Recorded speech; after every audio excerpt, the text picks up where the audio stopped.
Le 15 avril 1969, trois petits garçons de 4 ans jouaient tranquillement dans le jardin du Mail à Angers, sous le regard bienveillant de leur grand-mère. Patrice, Maurice et Fabrice Lebrun, des triplés inséparables, tenaient chacun leur petit doudou brodé de fils colorés que leur mère avait confectionné avec amour. En quelques minutes, ils avaient disparu sans laisser de traces. 35 ans plus tard, lors de la démolition d'un ancien orphelinat catholique, un ouvrier découvrirait l'un de ces doudous dissimulé dans une cloison, accompagné de documents qui révéleraient une vérité si troublante qu'elle ébranlerait les fondations mêmes de la confiance que la communauté d'Angers portait à ses institutions les plus respectées. Comment 3 enfants peuvent-ils s'évaporer en plein jour dans un lieu public fréquenté? Et pourquoi fallait-il attendre plus de 3 décennies pour découvrir ce qui leur était réellement arrivé? Avant de continuer avec cette histoire perturbante, si vous appréciez les affaires mystérieuses réelles comme celle-ci, abonnez-vous à la chaîne et activez les notifications pour ne manquer aucun nouveau cas. Maintenant, découvrons comment tout a commencé. Angers, au printemps 1969, était une ville en pleine transformation. Cette préfecture du Maine-et-Loire, riche de son histoire médiévale et de son célèbre château, comptait alors environ 140 000 habitants. La cité, traversée par la Maine et nichée au cœur de la vallée de la Loire, bénéficiait d'un climat doux et humide typique de l'Ouest français. Les jardins du Mail, créés au XVIIIe siècle, constituaient le poumon vert de la ville, un lieu de promenade familiale où les enfants avaient l'habitude de jouer sous l'œil attentif de leurs parents et grands-parents. La famille Lebrun habitait rue des Lys, dans un modeste appartement au 2e étage d'un immeuble de pierre de taille typique du centre-ville angevin. André Lebrun, 32 ans, travaillait comme contremaître dans une usine textile de la banlieue ouest. Sa femme Célestine, 28 ans, était couturière à domicile, réputée dans le quartier pour la finesse de ses broderies. Le couple avait eu la surprise de leur vie en apprenant qu'ils attendaient des triplés, fait rarissime à l'époque où les grossesses multiples n'étaient pas détectées aussi facilement qu'aujourd'hui. Patrice, Maurice et Fabrice étaient nés le 3 janvier 1965 à l'hôpital d'Angers. Malgré leur prématurité, les 3 garçons s'étaient développés normalement. Ils étaient facilement reconnaissables. Patrice, l'aîné de quelques minutes, avait les cheveux châtains légèrement bouclés et une petite cicatrice au menton suite à une chute. Maurice, le plus calme des 3, portait toujours un petit pull bleu tricoté par sa mère et avait les yeux légèrement plus clairs. Fabrice, le plus espiègle, était le seul à avoir hérité des taches de rousseur de son père. Pour les différencier et créer un lien unique avec chacun, Célestine avait confectionné 3 doudous identiques en tissu de coton blanc, mais brodés différemment. Celui de Patrice portait un petit train rouge, celui de Maurice un bateau bleu, et celui de Fabrice un oiseau jaune. Ces doudous, de la taille d'un mouchoir, étaient devenus inséparables des enfants. Ils les emportaient partout, s'endormaient avec, et refusaient catégoriquement de les laisser quand ils sortaient.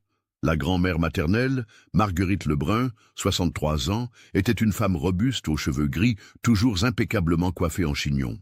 Veuve depuis 5 ans, elle habitait à 10 minutes à pied de chez son fils et participait activement à l'éducation de ses petits-enfants. Ancienne institutrice, elle avait une patience infinie avec les triplés et était la seule à pouvoir les calmer lors de leurs crises simultanées. Le quartier des Lys était un environnement familial où tout le monde se connaissait. Monsieur Laurent, le boulanger, offrait régulièrement des bonbons aux triplés. Madame Duval, la pharmacienne, gardait toujours un sourire pour la famille. L'épicier, Monsieur Moreau, avait même installé un petit tabouret pour que les enfants puissent voir par-dessus le comptoir. Cette atmosphère de village, au cœur de la ville, créait un sentiment de sécurité qui rendait inconcevable qu'il puisse arriver quelque chose de grave aux enfants. L'Église catholique occupait une place centrale dans la vie sociale angevine. L'orphelinat Sainte-Marie, dirigé par les Sœurs de la Charité, était une institution respectée qui accueillait les enfants abandonnés ou orphelins de la région. Situé rue Saint-Aubin, l'imposant bâtiment de pierre datant du XIXe siècle abritait une 50aine d'enfants. Le père Vincent Lalande, 47 ans, aumônier de l'établissement, était connu pour son engagement social et ses sermons passionnés sur l'aide aux plus démunis. Le matin du 15 avril 1969 s'annonçait radieux. Le thermomètre indiquait 14 degrés et les premières fleurs du printemps commençaient à éclore dans les jardins du Mail. André Lebrun était parti travailler à 6 heures, comme d'habitude, laissant Célestine préparer les garçons pour leur sortie matinale avec grand-mère Marguerite. Vers 9 heures, Marguerite arriva chez les Lebrun pour récupérer les triplés. Elle portait son manteau de laine grise et son sac à main en cuir noir qu'elle ne quittait jamais. Les enfants, excités par la perspective de leur promenade, avaient déjà récupéré leur doudou et sautillaient près de la porte. Célestine, qui avait une commande urgente de broderie à terminer, était soulagée de pouvoir compter sur sa belle-mère. « Soyez sage avec grand-mère », dit-elle en embrassant chacun des garçons. « Et n'oubliez pas de tenir sa main pour traverser. » Le petit cortège quitta l'appartement vers 9h15. Marguerite tenait Patrice et Maurice par la main, tandis que Fabrice trottinait juste à côté, serrant fermement son doudou à l'oiseau jaune. Plusieurs témoins les virent descendre la rue des Lys. Madame Petit, qui arrosait ses géraniums au balcon, et Monsieur Jourdain, qui sortait promener son chien. Ils arrivèrent au jardin du Mail, vers 9h45. L'endroit était déjà animé. Quelques mères de famille, avec leurs jeunes enfants, des retraités sur les bancs, et 2 jardiniers municipaux qui s'occupaient des massifs de fleurs. Marguerite choisit un banc près de l'aire de jeu, d'où elle pouvait surveiller les enfants tout en tricotant. Les triplés commencèrent par jouer au ballon, puis se dirigèrent vers le bac à sable. Ils gardaient leurs doudous dans leurs poches, les sortant de temps en temps pour les montrer aux autres enfants, ou pour s'essuyer les mains pleines de sable.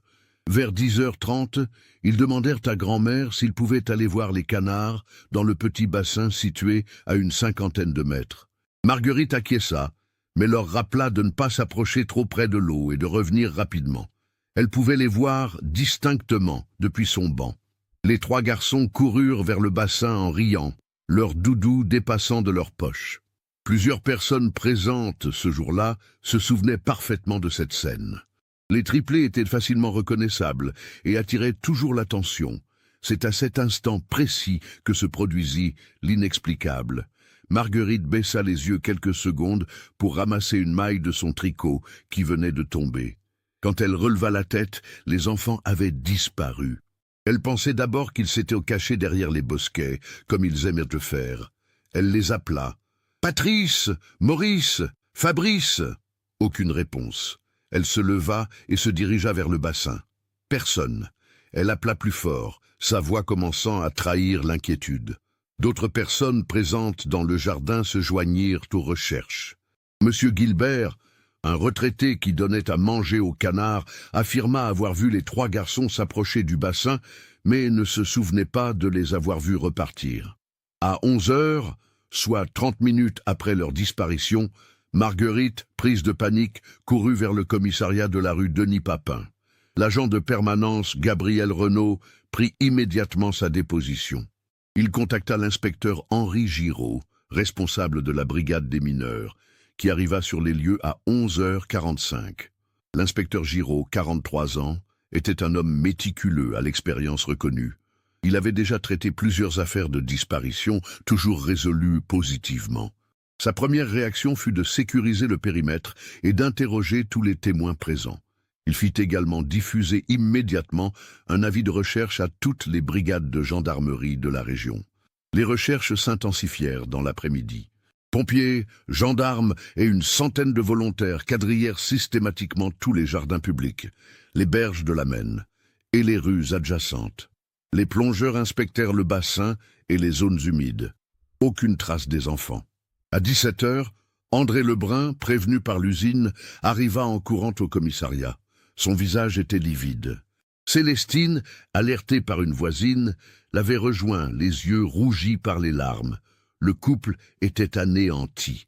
Comment 3 enfants pouvaient-ils disparaître en plein jour dans un lieu public aussi fréquenté? L'inspecteur Giraud expliqua la situation. Nous avons interrogé tous les témoins présents dans le jardin. Personne n'a vu les enfants quitter les lieux. Nous avons vérifié tous les véhicules suspects signalés dans la région. Nos hommes continuent les recherches, mais nous devons envisager toutes les hypothèses. La nuit tombée, les recherches se poursuivirent avec des projecteurs.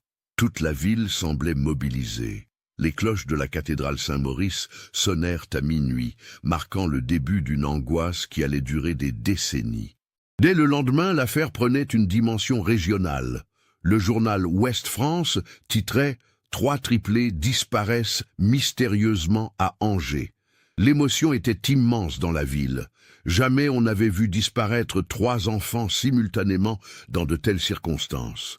L'inspecteur Giraud constitua une équipe spéciale de 8 hommes. Leur première tâche fut de reconstituer minutieusement la chronologie des événements. Ils interrogèrent tous les témoins présents dans le jardin ce matin-là. Madame Chartier, qui promenait son bébé, avait vu les triplés jouer au ballon vers 10 heures. Monsieur Blanchard, qui lisait son journal sur un banc, les avait remarqués près du bac à sable vers 10h15. Madame Rousseau, qui surveillait sa fille sur les balançoires, était formelle. Elle avait vu les 3 garçons se diriger vers le bassin vers 10h30. Tous les témoignages convergeaient.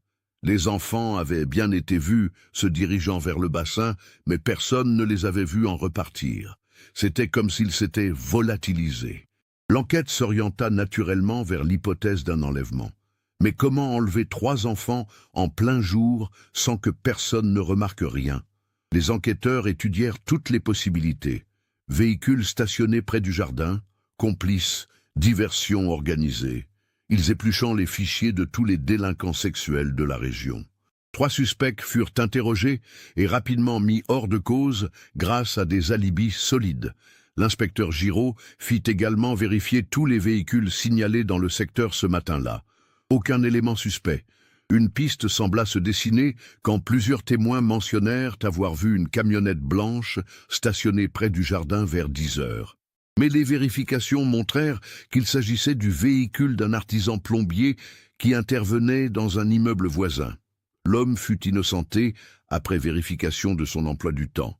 Les enquêteurs s'intéressèrent également à l'entourage familial, procédure habituelle dans ce type d'affaires. André et Célestine Lebrun furent longuement interrogés. Leur douleur était manifestement sincère. Aucun problème conjugal, aucune dette importante, aucun conflit familial. Marguerite Lebrun, effondrée par la culpabilité, fut également entendue plusieurs fois. Son témoignage restait cohérent et précis. Au bout d'une semaine, l'enquête piétinait. L'inspecteur Giraud élargit ses investigations. Il fit interroger tous les chauffeurs de taxi de la ville, tous les employés de gare, tous les conducteurs d'autobus. Rien. Il contacta ses collègues de Nantes, du Mans, de Tours, pour savoir si des enfants correspondant au signalement avaient été aperçus. Aucun résultat. La presse nationale s'empara de l'affaire. Paris Match publia un article de 4 pages avec les photos des triplés. La télévision diffusa un appel à témoins. Des centaines de coups de téléphone affluèrent, mais aucun ne donna de piste sérieuse. Un élément troublant émergea au cours de la 2e semaine. Madame Gérard, une habitante du quartier, contacta la police pour signaler qu'elle avait vu, le jour de la disparition vers 15 heures, une religieuse accompagnée de 3 enfants près de la gare. Elle ne pouvait pas affirmer qu'il s'agissait des triplés, mais la coïncidence était troublante. L'inspecteur Giraud se rendit immédiatement à la gare. Il interrogea tous les employés présents ce jour-là. Le chef de gare, M. Vallée, se souvenait effectivement d'avoir vu une religieuse avec des enfants, mais ne pouvait pas donner de détails précis. Les registres de vente de billets furent épluchés, mais aucun achat suspect ne fut identifié. Cette piste religieuse intrigua l'inspecteur. Il décida de vérifier toutes les institutions catholiques de la région. L'orphelinat Sainte-Marie fut visité. Le père Lalande accueillit les enquêteurs avec une coopération exemplaire. Toutes les religieuses furent interrogées. Sœur Agnès, responsable des plus jeunes, affirma qu'aucune d'entre elles n'était sortie ce jour-là avec des enfants. Les registres de l'orphelinat furent examinés. Tout semblait en ordre. 52 enfants étaient hébergés, tous correctement répertoriés. Aucune arrivée récente d'enfants correspondant au signalement des triplés. Au bout d'un mois, l'enquête s'enlisait. L'inspecteur Giraud avait exploré toutes les pistes possibles. Il rédigea un rapport détaillé concluant à un enlèvement, mais sans pouvoir identifier les auteurs ni le mobile. Le dossier resta ouvert, mais l'espoir de retrouver les enfants vivants s'amenuisait chaque jour. L'été 1969 fut le plus douloureux de l'histoire de la famille Lebrun. Célestine sombra dans une dépression profonde. Elle ne pouvait plus supporter de voir les jouets de ses enfants, leurs vêtements, leurs lits restés intacts. André tenta de la soutenir, mais lui-même était rongé par la culpabilité et l'impuissance. Marguerite ne se pardonnait pas. Elle répétait sans cesse « Si seulement je n'avais pas baissé les yeux, si seulement je les avais accompagnés jusqu'au bassin ». Elle développa des troubles du sommeil et perdit considérablement du poids. Le couple consulta plusieurs médecins, des psychologues et même un prêtre. Rien ne semblait pouvoir soulager leur douleur. Célestine arrêta son travail de couturière. Elle ne supportait plus de tenir une aiguille, instrument qui lui rappelait les doudous qu'elle avait brodés avec tant d'amour. La communauté angevine se mobilisa autour de la famille. Une collecte fut organisée pour financer des recherches privées. Un détective privé de Paris, M. Beaumont, fut engagé. Il mena ses propres investigations pendant 3 mois, mais n'obtint aucun résultat nouveau. L'automne arriva avec son cortège de feuilles mortes. Les triplés auraient dû faire leur rentrée à l'école maternelle du quartier. Leur absence était une plaie béante pour tous ceux qui les avaient connus. L'institutrice, Madame Léon, gardait 3 places vides dans sa classe, espérant secrètement les voir arriver un matin. L'hiver 1969-1970 fut particulièrement rigoureux. La neige recouvrit Angers d'un manteau blanc qui accentuait la tristesse ambiante. À Noël, la famille Lebrun ne put se résoudre à célébrer. Les cadeaux achetés pour les enfants restèrent emballés dans un placard. André reprit le travail, mais ses collègues remarquaient son changement. Il parlait peu, souriait rarement et se contentait d'effectuer mécaniquement ses tâches. Le soir, il rentrait directement à la maison, évitant les cafés où il avait l'habitude de retrouver ses amis. L'anniversaire des triplés, le 3 janvier 1970, fut un calvaire. Ils auraient eu 5 ans. Célestine passa la journée enfermée dans sa chambre, serrant contre elle les doudous qu'elle avait brodés. Ces petits morceaux de tissu étaient tout ce qui lui restait de ses enfants. Le premier anniversaire de la disparition, le 15 avril 1970, fut marqué par une messe commémorative à la cathédrale Saint-Maurice. Toute la ville semblait présente. Le père Lalande prononça un sermon émouvant sur l'espoir et la foi face à l'épreuve. Mais les années passaient et l'espoir s'amenuisait. En 1972, André et Célestine déménagèrent dans un appartement plus petit, rue Voltaire. Ils ne supportaient plus de vivre dans le logement où avaient grandi leurs enfants. Marguerite mourut en 1973, emportant avec elle le poids de sa culpabilité. Célestine ne se remit jamais complètement. Elle développa une obsession pour les enfants perdus. Elle découpait dans les journaux tous les articles sur les disparitions, constituant un dossier volumineux qu'elle consultait régulièrement. Elle écrivait également des lettres aux associations de parents d'enfants disparus, cherchant un réconfort qu'elle ne trouvait jamais. André, de son côté, devint bénévole dans une association de recherche d'enfants disparus. Chaque week-end, il participait aux battues organisées pour retrouver d'autres enfants. Cette activité lui donnait l'impression d'être utile et de continuer à chercher, d'une certaine manière, ses propres fils. La ville d'Angers n'oubliait pas. Chaque année, le 15 avril, une gerbe était déposée dans les jardins du Mail.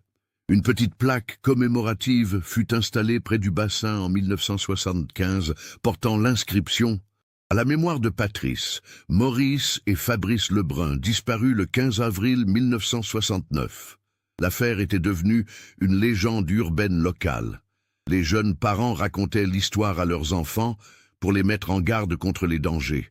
Les plus anciens habitants se souvenaient parfaitement de cette journée qui avait bouleversé la ville. L'inspecteur Giraud, qui avait pris sa retraite en 1985, continuait à recevoir régulièrement des appels de Célestine. Elle l'appelait chaque fois qu'elle voyait un reportage sur une affaire similaire, espérant toujours qu'une nouvelle piste puisse émerger. En 1990, pour le 20e anniversaire de la disparition, Ouest France publia un article rétrospectif. Plusieurs témoins de l'époque furent interrogés. Tous gardaient un souvenir précis de cette journée. Madame Chartier, devenue grand-mère, déclarait « J'y pense encore souvent. Comment 3 enfants peuvent-ils disparaître comme ça ?» Au fil des années, plusieurs théories avaient circulé. Certains parlaient d'un réseau de pédophiles, d'autres évoquaient un enlèvement crapuleux qui aurait mal tourné. Les plus romantiques imaginaient que les enfants avaient été adoptés par une famille aimante dans un pays lointain. Mais personne ne soupçonnait la vérité. Le 12 septembre 2004, 35 ans après la disparition, Marcel Fontaine, ouvrier chez l'entreprise de démolition Coudray, arriva sur le chantier de l'ancien orphelinat Sainte-Marie avec son équipe. Le bâtiment, fermé depuis 1998, faute d'enfants à accueillir, allait être rasé pour laisser place à un complexe résidentiel moderne. Marcel, 54 ans, était un homme méticuleux qui avait l'habitude de ce type de travaux. Père de 3 enfants, il avait toujours été sensible aux histoires d'enfants disparus. Il connaissait parfaitement l'affaire des triplés Lebrun, ayant grandi à Angers. L'équipe commença par vider entièrement les étages. Dans les anciennes chambres, ils trouvèrent quelques objets oubliés. Des jouets cassés, des livres de prière, des vêtements d'enfants. Rien d'extraordinaire. Le travail progressait normalement quand Marcel remarqua une anomalie dans le mur du bureau qui avait appartenu au père Lalande. En démontant les cloisons, il découvrit une cavité dissimulée derrière une bibliothèque. L'espace, d'environ 1 mètre carré, contenait une petite boîte métallique rouillée. Marcel l'ouvrit avec précaution. À l'intérieur, il trouva plusieurs documents jaunis et un petit morceau de tissu blanc. Le tissu était brodé de fils colorés, représentant un oiseau jaune. Marcel reconnut immédiatement un doudou d'enfant. Mais ce qui attira son attention, c'était la broderie supplémentaire qui avait été ajoutée au tissu original. Avec un fil rouge, quelqu'un avait brodé des mots en français.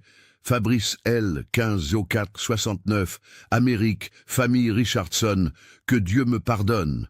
Marcel sentit son cœur s'emballer. Il venait de découvrir le doudou de Fabrice Lebrun, l'un des triplés disparus. Mais ce message brodé suggérait quelque chose d'inimaginable. Il contacta immédiatement la police. Le commissaire Dubois, qui avait succédé à l'inspecteur Giraud, arriva sur les lieux dans l'heure qui suivit. Il examina le doudou et les documents avec attention. Parmi les papiers, il trouva des registres de baptême falsifiés, des certificats de décès mensongers et une correspondance en anglais avec des familles américaines. L'enquête fut immédiatement rouverte. Les documents révélaient l'existence d'un réseau de trafic d'enfants qui opérait depuis l'orphelinat Sainte-Marie. Les enfants étaient enlevés, leurs identités modifiées, et ils étaient vendus à des familles américaines aisées qui payaient des sommes considérables pour adopter des orphelins européens. Le père Lalande, décédé en 1987, était le cerveau de l'opération. Il avait organisé un système sophistiqué avec des complices à l'étranger. Les enfants étaient transportés vers Le Havre, puis embarqués sur des navires en direction de New York. Mais qui avait brodé ce message sur le doudou de Fabrice? L'analyse des fils et de la technique de broderie révéla qu'il s'agissait d'un travail effectué par une personne expérimentée, probablement une femme. Les enquêteurs se tournèrent vers les anciennes religieuses de l'orphelinat. Sœur Agnès, âgée de 82 ans, vivait désormais dans une maison de retraite à Saumur. Quand les enquêteurs la contactèrent, elle fondit en larmes. Après 35 ans de secret, elle était prête à tout révéler. Sœur Agnès avait gardé le silence pendant des décennies, rongée par la culpabilité et la peur. Face aux enquêteurs, elle raconta enfin la vérité sur cette journée d'avril 1969 qui avait bouleversé sa vie. « J'ai participé malgré moi à l'enlèvement de ces enfants », avoua-t-elle, les larmes aux yeux. Le père Lalande m'avait convaincu que nous sauvions des enfants en les envoyant vers une vie meilleure en Amérique. Elle expliqua le fonctionnement du réseau. Le père Lalande avait établi des contacts avec des familles américaines fortunées qui ne pouvaient pas avoir d'enfants. Ces familles payaient entre 50 et 100 000 dollars pour adopter des enfants européens, somme considérables à l'époque. Le matin du 15 avril 1969, sœur Agnès avait reçu l'ordre de se rendre au jardin du Mail. Elle devait attendre le signal du père Lalande pour attirer l'attention des triplés. Un complice, déguisé en jardinier, devait créer une diversion près du bassin aux canards. J'ai appelé les enfants en leur proposant de voir de petits chatons dans une remise près du jardin, révéla-t-elle. Ils m'ont suivi sans méfiance, j'étais une religieuse, ils me faisaient confiance. Les triplés furent conduits vers une camionnette stationnée dans une rue adjacente. Là, ils furent endormis avec un produit que le père Lalande avait fourni. Ils furent ensuite transportés vers l'orphelinat Sainte-Marie, où ils passèrent 3 jours dans une cave aménagée. Pendant ce temps, le père Lalande prépara leur nouvelle identité. Patrice devint Peter Richardson, Maurice devint Michael Sullivan et Fabrice devint Frank Peterson. Des certificats de naissance falsifiés furent établis, les présentant comme des orphelins nés en Irlande. Les enfants étaient terrorisés, poursuivit sœur Agnès. Ils réclamaient leurs parents, leur grand-mère, ils serraient leurs doudous contre eux. J'ai essayé de les rassurer, mais comment expliquer à des enfants de 4 ans qu'ils ne reverraient jamais leur famille? Le 18 avril, les triplés furent séparés. Patrice fut envoyé vers une famille de Boston, Maurice vers Chicago et Fabrice vers Los Angeles. Chacun fut accompagné par une religieuse différente pour éviter les soupçons. Sœur Agnès accompagna Fabrice.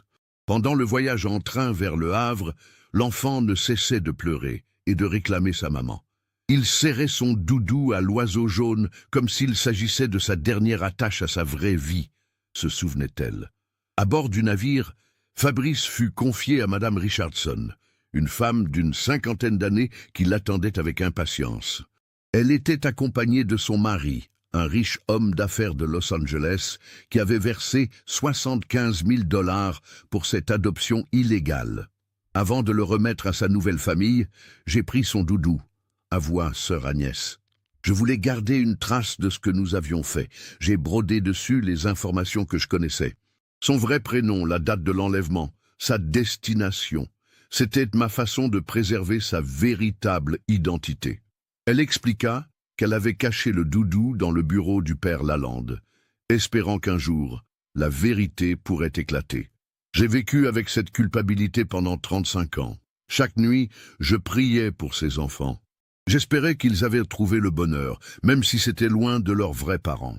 Les enquêteurs découvrirent que le réseau avait fonctionné pendant plus de 15 ans, de 1965 à 1980. Au total, plus de 40 enfants avaient été enlevés dans différentes villes de France et vendus à des familles américaines. L'argent servait à financer des œuvres caritatives, mais aussi à enrichir personnellement le père Lalande. L'affaire prit une dimension internationale. Les autorités françaises contactèrent le FBI et les services d'immigration américains. Les noms des familles adoptives furent recherchés dans les archives. La famille Richardson fut localisée à Beverly Hills. James Richardson, maintenant âgé de 86 ans, était un ancien producteur de cinéma. Sa femme Patricia était décédée en 1995. Leur fils adoptif, qu'ils appelaient Frank, avait grandi dans le luxe, ignorant complètement ses origines françaises. Frank Richardson, désormais âgé de 39 ans, était devenu avocat. Il vivait à San Francisco avec sa femme et ses 2 enfants. Quand les autorités le contactèrent, il fut sous le choc. Il ne se souvenait de rien de sa vie avant l'âge de 5 ans, ce qui avait toujours intrigué sa famille adoptive. « J'ai toujours eu des rêves étranges », raconta-t-il aux enquêteurs. « Je rêvais d'un jardin avec des canards, de 2 autres garçons qui me ressemblaient. Mes parents adoptifs m'avaient dit que c'était normal pour un enfant orphelin d'avoir des souvenirs imaginaires. Les recherches pour retrouver Patrice et Maurice s'avérèrent plus complexes. Les familles Sullivan et Richardson avaient déménagé plusieurs fois. Il fallut plusieurs mois pour localiser les 2 autres triplés. Patrice, devenu Peter Sullivan, était professeur de mathématiques à Boston. Marié et père de 3 enfants, il avait toujours ressenti un vide inexpliqué dans sa vie. Maurice, devenu Michael Peterson, était médecin à Chicago. Lui aussi avait fondé une famille, mais gardait des souvenirs flous de sa petite enfance. Les trois frères furent contactés simultanément. L'émotion fut indescriptible quand ils apprirent qu'ils avaient des frères jumeaux vivants et que leurs vrais parents étaient peut-être encore en vie. André Lebrun était décédé en 1998 d'un cancer du poumon. Célestine, âgée de 73 ans, vivait toujours à Angers dans une maison de retraite. Sa santé mentale s'était considérablement dégradée au fil des années. Elle souffrait de la maladie d'Alzheimer et ne reconnaissait plus personne. Quand les enquêteurs lui annoncèrent que ses fils avaient été retrouvés, elle les regarda avec incompréhension. « Mes enfants ? Mais ils jouent dans le jardin, » répondit-elle en souriant. « Ils vont rentrer pour le goûter. J'ai préparé des tartines de confiture. » Cette révélation fut déchirante pour les trois frères. Ils avaient retrouvé leur identité, mais leur mère ne pourrait jamais les reconnaître. Ils décidèrent cependant de venir en France pour la rencontrer. La rencontre eut lieu en décembre 2004, dans le salon de la maison de retraite Les Jardins d'Angers. Célestine, assise dans son fauteuil, regardait ces trois hommes d'une quarantaine d'années sans comprendre qui ils étaient. Frank, Peter et Michael, ils avaient décidé de garder leur nom américain, tentèrent de lui expliquer. Mais elle semblait partie dans un monde parallèle. « Vous avez de beaux enfants, » dit-elle en souriant. « Ils ressemblent à mes petits garçons. Ils avaient des doudous brodés, vous savez. J'avais fait un train, un bateau et un oiseau. » Cette phrase bouleversa les trois frères. Frank sortit de sa poche le doudou brodé de l'oiseau jaune que les enquêteurs lui avaient remis. Quand Célestine le vit, son visage s'illumina soudain. « Fabrice, mon petit Fabrice !» s'écria-t-elle en tendant les bras. « Où étais-tu passé? J'ai eu si peur. » Ce fut le seul moment de lucidité qu'elle eut. L'instant d'après, elle était repartie dans ses souvenirs confus. Mais cet instant avait suffi pour que les trois frères comprennent qu'ils étaient vraiment ses enfants. L'enquête révéla l'ampleur du réseau criminel. Plusieurs complices furent identifiés, mais la plupart étaient décédés. Sœur Agnès, en raison de son grand âge et de sa coopération, ne fut pas poursuivie. Elle mourut paisiblement en 2006, emportant avec elle les derniers secrets de cette affaire. Le scandale éclaboussa l'église catholique locale. L'évêque d'Angers présenta des excuses publiques et promit une enquête interne approfondie. Une commission fut créée pour examiner tous les cas d'adoption suspects ayant eu lieu à cette époque. Aux États-Unis, plusieurs familles adoptives furent interrogées. La plupart avaient agi de bonne foi, croyant adopter légalement des orphelins. Seules quelques-unes savaient qu'elles participaient à un trafic illégal. Les trois frères intentèrent une action en justice contre l'État français pour défaillance dans la protection de mineurs. Ils obtinrent des dommages et intérêts symboliques, mais aucune somme d'argent ne pouvait compenser les 40 années perdues. Frank, Peter et Michael apprirent le français et tentèrent de reconstituer leur histoire familiale. Ils découvrirent qu'ils avaient eu un père aimant et une mère attentionnée. Ils visitèrent l'appartement de la rue des Lys, devenu un magasin de vêtements. Ils se rendirent au jardin du Mail, où une nouvelle plaque commémorative avait été installée. La découverte de leurs origines bouleversa leur vie. Frank divorça de sa femme, incapable de supporter ce passé retrouvé. Peter développa une dépression et dut suivre une thérapie. Michael, plus résilient, devint militant pour la protection des enfants. Ils rendirent visite à Célestine chaque mois jusqu'à sa mort en 2007. Elle ne les reconnut plus jamais, mais ils trouvaient un réconfort à être près d'elle. Ils organisèrent des funérailles émouvantes où toute la ville d'Angers sembla présente. Cette affaire révéla les failles du système de protection de l'enfance des années 1960. Elle montra comment des institutions respectées pouvaient cacher des crimes abominables. Elle illustra aussi la force des liens familiaux, même brisés par des décennies de séparation. Les trois frères créèrent une fondation pour aider les familles d'enfants disparus. Ils financèrent des recherches pour retrouver d'autres victimes du réseau dirigé par le père Lalande. Plusieurs enfants furent effectivement localisés, permettant d'autres retrouvailles émouvantes. Frank retourna régulièrement à Angers. Il apprit que sa mère avait conservé sa chambre intacte pendant 15 ans, espérant son retour. Il récupéra quelques jouets et vêtements qui avaient survécu au temps. Peter et Michael visitèrent également leur ville natale. Ils furent frappés par la beauté de la Loire et comprirent pourquoi leur rêve d'enfance était empli de paysages aquatiques.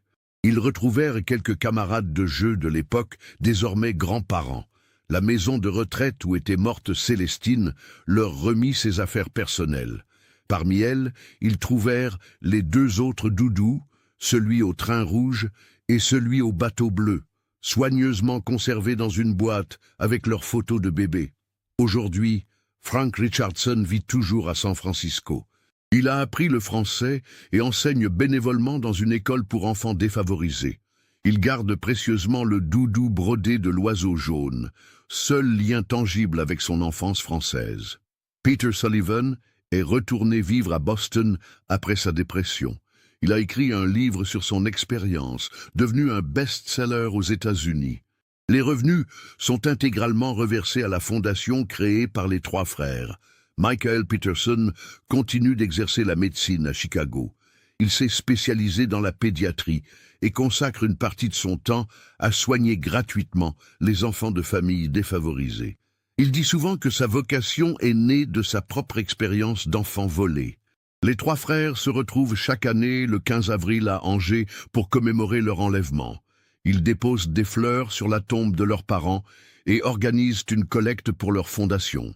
Ces retrouvailles annuelles sont devenues un événement important pour la ville. L'ancien orphelinat Sainte-Marie a été transformé en complexe résidentiel, mais une plaque commémorative rappelle les crimes qui s'y sont déroulés. Les jardins du Mail sont devenus un lieu de pèlerinage pour les familles d'enfants disparus. Cette histoire montre que même après des décennies, la vérité peut émerger des endroits les plus inattendus. Un simple doudou brodé a suffi à révéler l'une des affaires criminelles les plus choquantes de l'histoire d'Angers. Elle rappelle aussi que l'amour maternel peut survivre à tout, même à l'oubli de la maladie. Patrice, Maurice et Fabrice Lebrun ont retrouvé leur nom, mais ils resteront à jamais Frank, Peter et Michael dans leur cœur. Ils ont appris que l'identité ne se résume pas à un nom ou une nationalité, mais à l'amour qu'on porte et qu'on reçoit. Leur histoire est celle d'une famille brisée, mais jamais vraiment détruite, d'un amour maternel qui a traversé les océans et les décennies. Cette affaire nous montre à quel point les institutions que nous respectons peuvent parfois cacher les crimes les plus abominables. Elle illustre aussi la force indestructible des liens familiaux, même brisés par des décennies de séparation. Le courage de sœur Agnès, qui a finalement révélé la vérité, nous rappelle qu'il n'est jamais trop tard pour réparer ses erreurs. Que pensez-vous de cette histoire? Avez-vous remarqué les indices subtils qui pointaient vers la vérité? Partagez vos réflexions dans les commentaires. Si cette enquête approfondie vous a touché, n'oubliez pas de vous abonner à la chaîne et d'activer les notifications. Laissez votre like si cette histoire vous a marqué et partagez-la avec quelqu'un qui s'intéresse aussi à ces affaires mystérieuses. La vérité finit toujours par émerger, même quand elle met des décennies à voir le jour.